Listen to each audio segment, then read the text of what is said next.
اور اس میں اپنا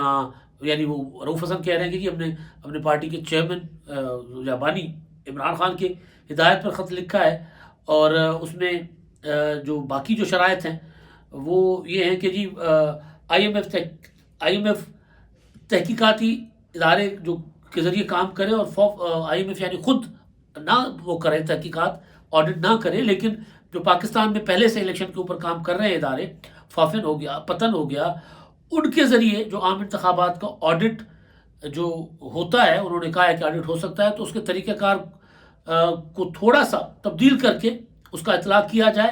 اور پھر اگر اس طرح نہیں کیا جائے گا تو آئی ایم ایف کا جو قرضہ ہے وہ اس پاکستان پر بوجھ بن جائے گا، اور جو الیکشن کا فراڈ وہ کہہ رہے ہیں کہ جی جو کیا گیا ہے قوم کے ساتھ اس کی تحقیقات کی جائے، آزادانہ تحقیقات کی جائے، اور پھر یہ کہ گڈ گورننس، شفافیت اور قانون کی حکمرانی کو اہمیت دیتا ہے آئی ایم ایف، لہٰذا آئی ایم ایف کو جائزہ لینے کی ضرورت ہے کہ جو رکن مناسب پالیسیاں بنانے یعنی پاکستان اور عمل درآمد کرنے کے قابل ہے یا نہیں، یعنی پاکستان اس قابل ہے کہ وہ مناسب پالیسیاں بنائے اور اس پر عمل درآمد کرے، اور یہ طے شدہ حقیقت ہے کہ بغیر جائز نمائندگی کے مسلط کی گئی حکومت کی کوئی اخلاقی حیثیت نہیں ہوتی، اور ایسی مسلط حکومت کو ٹیکسیشن اقدامات کرنے کا کوئی اخلاقی جواز نہیں ہوتا۔ اور ساتھ ساتھ یہ بھی کہا گیا کہ 2023 میں جو میں نے کہا کہ جی بانی P T I Imran Khan سے آپ ملاقات کی تھی، اور اس میں جو ہے وہ اپنا یقین دہانی کروائی گئی تھی کہ انتخابات صاف شفاف ہوں گے۔ اب $180 ملین جو ہیں انتخابات پر اخراجات ہوئے ہیں، اور ان اخراجات کے بعد جو انتخابات ہوئے ہیں تو وہ فراڈ ہوئے ہیں، لہٰذا اس فراڈ انتخابات کے نتیجے میں آنے والی حکومت کے ساتھ آئی ایم ایف جو ہے وہ کوئی معاہدہ نہ کرے، بلکہ پہلے آڈٹ کرے 30%۔ یعنی کل ملا کے بات یہ ہے کہ مجھے وزیر اعظم آئی ایم ایف بنوائے اور پھر پاکستان کے ساتھ آئی ایم ایف ڈیل کرے۔ آپ کو یاد ہوگا جب 2014 کے دھرنے تھے تو ان دھرنوں میں کہا گیا کہ وزیر اعظم کو گردن سے پکڑ کر نکالیں گے، وزیر اعظم استعفیٰ لکھ رہے ہیں، یہ ہو رہا ہے وہ ہو رہا ہے، اور پھر جب کچھ نہیں ہوا تھا، ساری بھڑکیں جو ہے وہ رائے گاہ گئی، فضول گئی، اور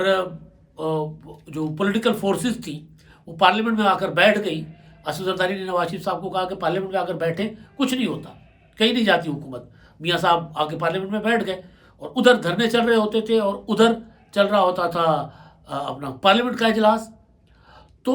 نتیجہ یہ نکلا کہ جب عمران خان نے دیکھا کہ حکومت تو نہیں جا رہی، ان کے دھرنے تو ان کو کام نہیں آ رہے، تو پھر انہوں نے کیا کیا تھا، انہوں نے کہا کہ سول نافرمانی کی تحریک، کوئی بل جمع نہیں کروائے گا، پاکستان کو کنگال کر دینا ہے میں نے۔ سی پیک روکا، حکومت نہیں گری، تو سول نافرمانی کی تحریک۔ اسی طرح بہت کچھ اور بھی کر چکے ہیں عمران خان صاحب، 9 مئی جیسا واقعہ، اور ابھی ان کے صدر عارف علوی صاحب جو ہیں وہ قومی اسمبلی کا اجلاس بلانے سے انکاری۔ تحریک عدم اعتماد پیش ہوئی، کامیاب ہو گئی تحریک عدم اعتماد، تو ایک غیر آئینی رولنگ دلوا کر عمران خان صاحب نے اسمبلیاں توڑ دی۔ تو اب دوبارہ اس میں تو خیر اب وہ آرٹیکل 6 لگنے کی باتیں ہو رہی ہیں، عارف علوی صاحب چند دنوں کے مہمان ہیں، چلے جائیں گے، اس کے بعد ان کے اوپر آرٹیکل 6 لگے گا۔ تو بہرحال ایک طرف یہ تھا کہ عمران خان صاحب حکومت بننے سے روکنے کے لیے آخری جو ہوتی ہے نا وہ انتہائی کیا کہا جائے کہ جو کم از کم حب الوطنی پر مبنی وہ یہ چال نہیں ہے، ایک ایسی چال جس کو کسی طور پر بھی وطن دوستی نہیں کہا جا سکتا، وہ چال چل چکے۔ دوسری طرف عمران خان کے مخالفین جو ہیں، جو اتحادی حکومت بننے جا رہی ہے، ان کی کل اسلام آباد میں ان کے اجلاس ہوئے، مسلم لیگ نون کے پارلیمانی پارٹی کا اجلاس ہوا، اس کے بعد مشترکہ پارلیمانی پارٹیوں کا اجلاس ہوا، مسلم لیگ نون، پیپلز پارٹی، متحدہ قومی موومنٹ، اور اس میں انہوں نے تمام تر فیصلے کر لیے، جیسے میں نے پہلے آپ کو کل کے ولاگ میں بتایا تھا، ایاز صادق اسپیکر، اور پھر بعد میں فیصلہ ہوا مشترکہ پارلیمانی پارٹیوں کے اجلاس میں کہ غلام مصطفیٰ شاہ صاحب نواب شاہ سے پیپلز پارٹی کے ایم این اے ہیں، وہ ڈپٹی اسپیکر بنیں گے۔ اسی طرح یوسف رضا گیلانی طے ہو چکا ہے کہ وہ چیئرمین سینٹ بنیں گے، آصف زرداری بنیں گے صدر مملکت، اور آج ہوگا اسمبلی کا اجلاس جس میں حلف برداری ہوگی، اور حلف برداری کے لیے مولانا فضل الرحمان صاحب کی جماعت JUIF جو ہے اس نے اعلان کر لیا ہے کہ جی وہ قومی اسمبلی میں جائیں گے، حلف لیں گے، اور دوسرا PTI بھی تذبذب کا شکار ہونے کے بعد وہ بھی اپنے ارکان یعنی جو آزاد ارکان ہیں یا سنی اتحاد کونسل میں پتہ نہیں چل رہا کہ وہ سنی اتحاد کونسل بطور سنی اتحاد کونسل ایک جماعت کے ایگزسٹ کر رہی ہے کہ نہیں کر رہی پارلیمنٹ میں، کیونکہ سنی اتحاد کونسل کے جو سربراہ حامد رضا کا جو خط کل الیکشن کمیشن نے اپنا جاری کیا ہے، منظر عام پر لایا ہے، جس میں انہوں نے کہا تھا کہ ہم نہ الیکشن لڑے ہیں اور نہ ہم نے مخصوص نشستوں کے لیے اپلائی کیا ہے، نہ کوئی فہرست جمع کروائی ہے۔ تو سوال یہ بھی اٹھتا ہے کہ سنی اتحاد کونسل میں شامل ہونے والے ارکان سنی اتحاد کونسل کہلائیں گے یا وہ آزاد پارلیمانی گروپ کہلائے گا؟ ابھی یہ بھی طے ہونا باقی ہے، کیونکہ سنی اتحاد کونسل تو کہہ رہی ہم تو پارلیمنٹ کا الیکشن لڑے ہی نہیں ہیں، اور ان کے سربراہ حامد رضا صاحب جو ہیں، صاحبزادہ حامد رضا صاحب، وہ بذات خود انڈیپینڈنٹ الیکشن لڑے ہیں۔ تو بہرحال ابھی بہت سی چیزیں باقی ہیں، لیکن پی ٹی آئی کیونکہ اچھے خاصے تعداد کے ساتھ قومی اسمبلی میں آ رہی آزاد ارکان کے ساتھ، تو ایک امکان یہ بھی ہے کہ انہوں نے اچھا خاصا ادھم مچانے کی کوشش کرنی ہے، جس طرح کل کے پی کی اسمبلی میں ہوا کہ ایک خاتون نے وہاں پر اپنا گھڑی دکھائی اور پی ٹی آئی کے گیلریز میں بیٹھے ہوئے لوگوں نے اس کے اوپر جوتے پھینکے، لوٹا پھینکا۔ گھڑی ظاہر ہے عمران خان صاحب کی چھیڑ ہے، گھڑی انہوں نے بیچی تھی اور وہ چھیڑ اب بن گئی۔ جس دن میں نے خبر بریک کی تھی 2021 میں، تو اس وقت اسی دن ٹرینڈ چل گیا تھا گھڑی چور کا، اور پھر یہ نظر آ گیا تھا کہ اب عمران خان صاحب کا یہ گھڑی پیچھا کرے گی ساری زندگی۔ پنجاب اسمبلی میں بھی آپ نے دیکھا کہ مسلم لیگ نون کی جو خواتین تھیں یا جو ارکان اسمبلی ارکان تھے، وہ گھڑیاں لہرا رہے تھے، اور کے پی کے اسمبلی میں بھی یہی ہوا۔ تو آج امکان ہے کہ قومی اسمبلی میں بھی شاید اس طرح کا کوئی ماحول دیکھنے کو ملے۔ اچھا، اب جو پارلیمانی پارٹی کا اجلاس مسلم لیگ نون کا ہوا، اس میں میاں نواز شریف صاحب نے خطاب کیا،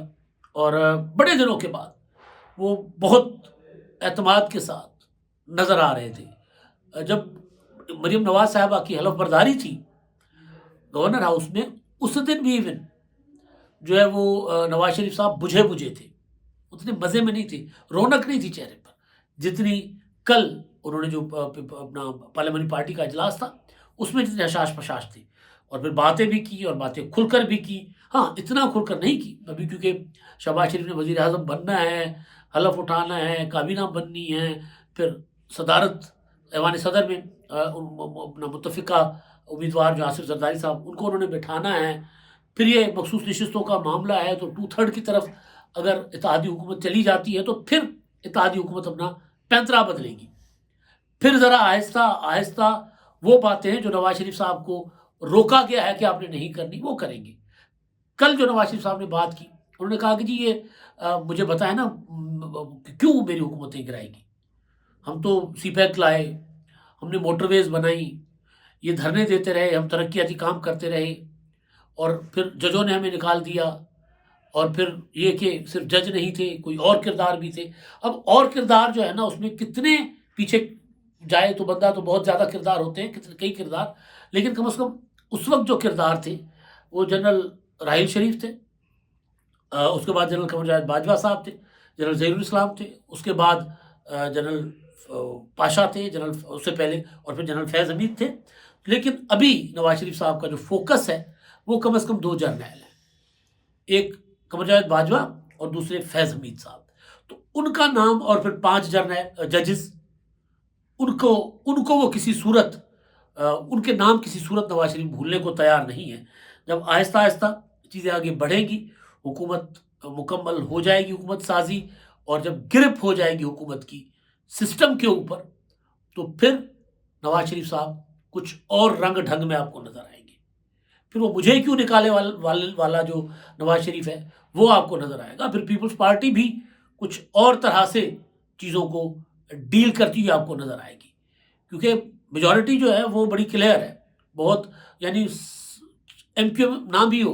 جے یو آئی کل کو حکومت میں شامل نہیں بھی ہوتی تو بھی پیپلز پارٹی اور مسلم لیگ نون ایک ساتھ رہے تو حکومت کو کوئی خطرہ نہیں ہے۔ اور یہ ظاہر ہے ان جماعتوں کو جتنا توڑنا پھوڑنا تھا ٹوٹ گئی، اب ان سے لوگوں کا ٹوٹنا وہ، اور پھر سپریم کورٹ کا فیصلہ بھی ہے کہ وہ جو منحرف رکن ہوگا اس کا ووٹ جو ہے وہ کاؤنٹ نہیں ہوگا، تو وہ والا فیصلہ سپریم کورٹ کا وہ بھی ان کے حق میں جائے گا۔ تو بہرحال بہت سی چیزیں ہیں، بڑا دلچسپ دن ہوگا آج کا، اور اب دیکھتے ہیں کہ اس میں قومی اسمبلی میں کس طرح کی جو ہے وہ صورتحال رہتی ہے اور کیسے ڈیل کیا جاتا ہے معاملات کو۔ قومی اسمبلی کا آج کا اجلاس اور اس کے بعد پھر صدارتی الیکشن، جس کے لیے الیکشن کمیشن نے پریزائڈنگ آفیسر چاروں صوبوں کے لیے نامزد کر دیے ہوئے ہیں، اور جو اپنا توقع یہی ہے کہ 7 مارچ کو اپنا ہوگا صدارتی الیکشن، 1 مارچ کو اس کی پراپر شیڈول جاری کر دیا جائے گا، لیکن بہرحال اب گاڑی پٹڑی پر چل پڑی ہوئی ہے اور اس کے بعد اس نے رکنا نہیں ہے۔ اتحادی وہی ہیں جنہوں نے 18ویں ترمیم کی تھی، بس اتنا یاد دلانا تھا۔ اب تک کے لیے اتنا ہی۔